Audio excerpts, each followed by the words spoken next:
Hi and welcome to our channel. The Comrades Snitching begins. Also can say is that in the whole system, it can't be that I'm the only one who interfered, who did this and that. Over and above, there are many people that are in the system with a matter that has been handled since January, with a lot of feedback being given, a lot of meetings being held, going in and out of parliament discussing the same matter. Now, how do you then pin it on one individual and say this person did 1, 2, 3, 4? Okay. The comrades' ugly fall from grace of corruption is starting to unfold, and some comrades are already preparing to run their mouths and share how they were never alone in any of their scandals, and therefore shouldn't be made to be the only ones to take the fall for everything. The moments are sweet for the citizens who've endured years of watching their own country milked dry, just to enrich the officials' families instead of improving the lives of all the citizens of this country. Mapis and Kakula crying in court and saying she couldn't take it anymore aroused no empathy and only enraged a lot of people who felt like they deserve every humiliating and painful thing that's coming to them. Not even Cyril Ramaphosa can escape facing the moment he had helped create for Jacob Zuma with that dramatic arrest in 2021 for Paula and the Marikana massacre. He too shall answer and get a taste of time behind bars in a democracy they fought for but ruined.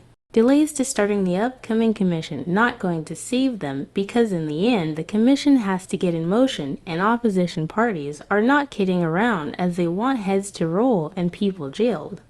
And we loving every moment of how the comrades are now feeling the heat of all their evil and corrupt deeds.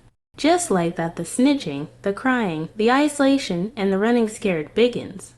Let's watch their clips and I'll be back with the rest of my commentary. Deputy National Commissioner Buleli Chiti-Jones, ENCA, would you say that you misstepped or stepped over? The National Commissioner argues that despite him warning you not to be involved in the disbanding of the political killings task team, you went ahead, you overstepped and decided that you will ignore his plan to gradually and phase out the PKTT.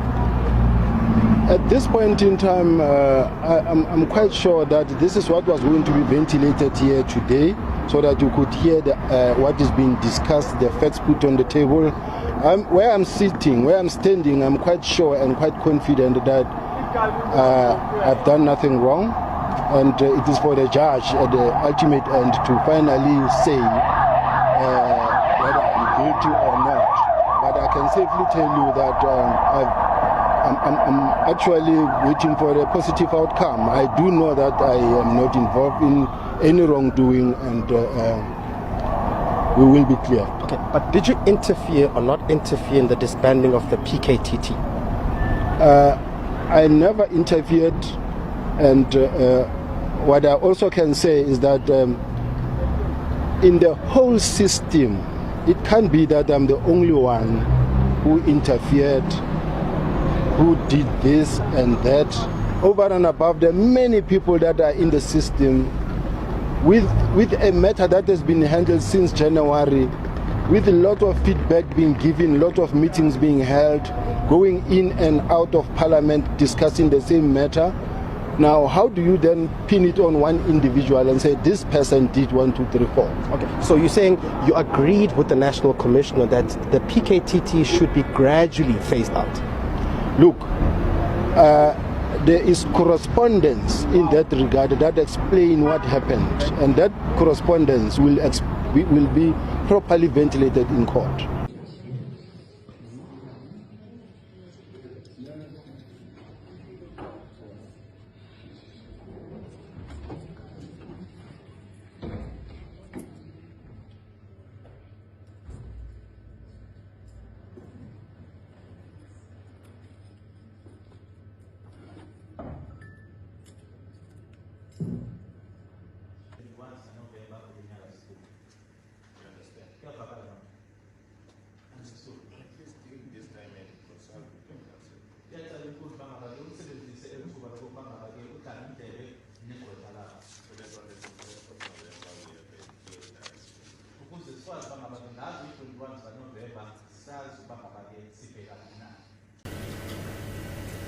Yes, Mayor. Media to stand up.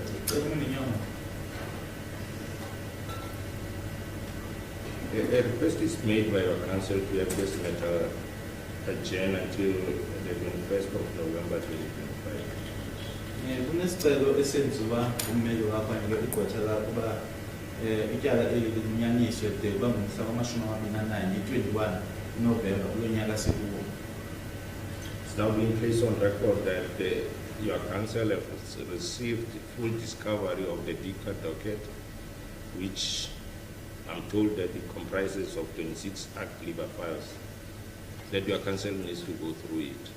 Inkundla ke igqitywa uxelelwa ukuba ngaba ke iinkcukacha zonke igqwetha lakho ummeli wakho bezifuna uzifumene le nto bathi ke ngabula makhumsha ke i-full discovery yonke into beyifuna uyifumene kwaye futhi ke bathi phayana ke kune-files ezi-26 anesithandathu ummeli wakho okanye igqwetha lakho elinqwenela uba ngaba ke libonisane lidla nendlebe kunye nawe ngazo. This was only finished to your council last week. Konke oku ukufumene kule veki iphelileyo. So a further request is made by your council to subpoena bank statements.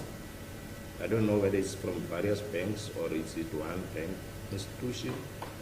So that process is going to take a period of about 6 weeks.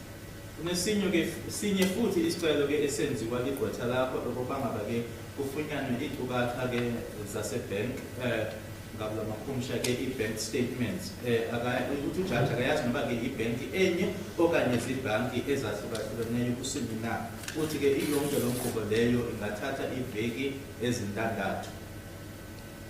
Council also want to make representations to National Director of Public Prosecution in relation to all the document that has been discovered, to see to whether there is a case or no case for you, or the state should withdraw charges against you. Okunye ke futhi igqwetha lakho elinqwenela into yoba ngaba likwenze ukuthi ke ligqithise imbalelwano okanye libhalele ke owongamele ezabetshutshisi emveni kokuba ngaba ke ethe wajonga ke ezithukacha ezi azifumeneyo okanye edoketha alifumeneyo ukubona ukuba ngaba ke abezotshutshiso bayaqhubeka okanye bangangaqhubeki kusini na netyala eli. The state is not opposed to such a request. Umtshutshisi ke okanye abetshutshisi abo baphambi kwenkundla ngoku abasichasanga eso sicelo eso. I'm also amenable to grant that request. Nenkundla ke nayo izimisele ayinangxaki yokuba ngaba ke ivumelane neso sicelo eso. For that purpose, this matter is then adjourned to the 21st of November 2025. It's a provisional date. Ngenxa yoko okanye ngenxa yezo zizathu inkundla ke izawuthi kumamise ityala eli kude ngomhla we-21 kuNovemba idate nje leyana yethutyana amagama ke idate yokuba ngaba ke kujongwe okanye kulungiswe zonke ezi zinto inkundla ngoku iye yazikhankanya. Your bail is extended on same conditions that will be here on the 21st of November 2025 at 10 o'clock. Kusengaphandle ke ngebheyili phansi kwayo imiqathango leya ukade kuyimiselwe ngaphambili uba ngaba ke ube lapha ngazo i-21 zikaNovemba kulo nyaka sikuwo. You understand? Kuyavakala mama. Understood. Please take this time and consult with your council. Iyacela inkundla uba ngaba ke usebenzise eli thuba lokuba ngaba ke udlame indlebe negqwetha lakho. So that on the 21st of November we have a clear direction. Ukuze sikwazi uba ngaba ke ngazo i-21 zikaNovemba sazi uba ngaba ke sibhekaphi na. What are judges?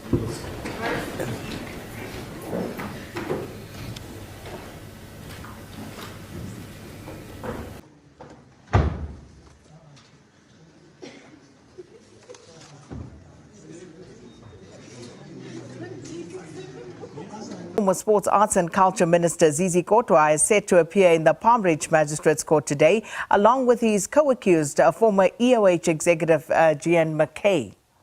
The pair are facing charges related to bribery allegations emanating from the Zondo Commission. Today's proceedings are expected to produce the outcome of representations that McKay made to the Director of Public Prosecutions. Godwa's legal team has already teased further legal action if the matter faces further delays, and proceedings are set to begin at 9 a.m.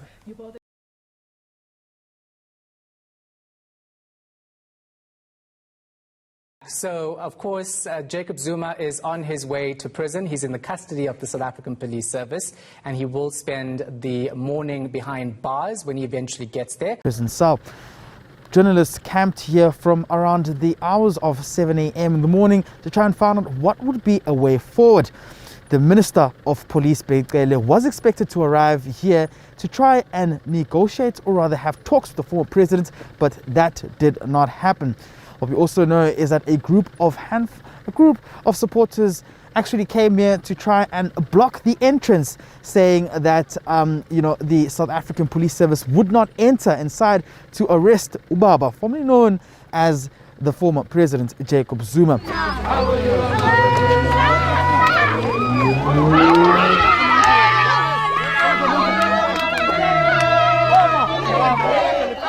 What we then witnessed was state security there to get you a better picture of what's happening. They're a bit bright, those lights there, but it's a convoy making its way in this very moment. We can assume that that convoy should be carrying the former president, Jacob Zuma, as we expected the deadline to come to an end at midnight for him, given that constitutional court judgment last week. It looks like that convoy is still making its way inside Escort prison this very moment, assuming it's carrying the former president, as we do understand, even from that media communique from Liranzo Tema, the spokesperson of the police ministry, suggesting that he was in police custody there in preparation then to be moved to the Escort Correctional Service. Fairly new correctional service, I might add, but in front of us, of course, it is heavily guarded there. You can see the policemen with those shotguns in hand, even the correctional services officials with the shotgun in hand. I'm not sure if my colleague can go handheld as we try to get closer to the facility itself. You see the cars making their way in towards the fence area, which we are in at the moment, making their way in here. It looks like the convoy is those black SUVs. I'm trying to look for that presidential coat of arms on the side there, just to confirm maybe if he's escorted. Yes, it has those presidential coat of arms on the side, which is one of the other assurances that the person in there is the former president Jacob Zuma. It has those coat of arms confirming that that's most likely, almost certain at this stage, that the former president has been sent inside the Escort Correctional Service at this very moment. The convoy that you're seeing going inside there is the former president Jacob Zuma at this stage.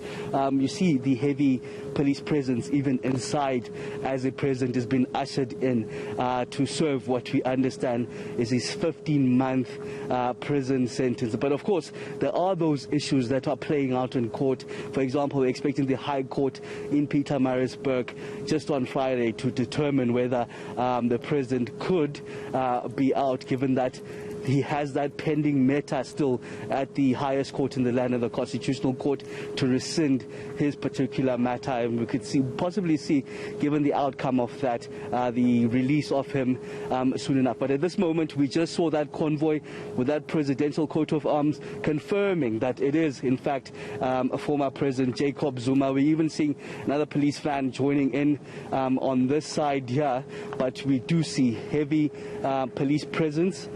And this is just one side, Shahan, that has that heavy police presence.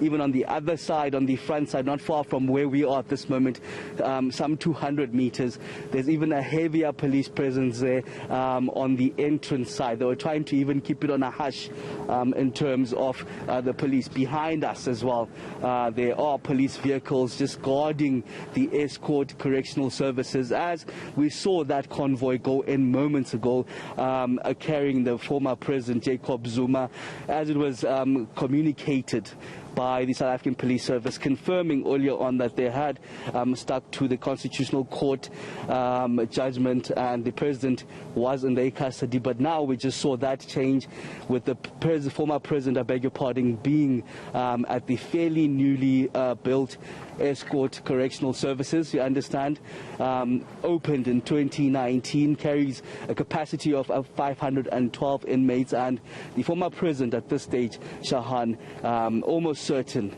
that he is one of the inmates that will be sleeping here this morning. It's time to start stocking up on popcorn because South Africa is about to watch real political drama. Thanks to our patriotic General mkhwanazi. Do share what you think about everything currently happening in the country and the slow fall of the comrades one by one. Thanks for watching. Please don't forget to like, share, subscribe, and leave your comments down below.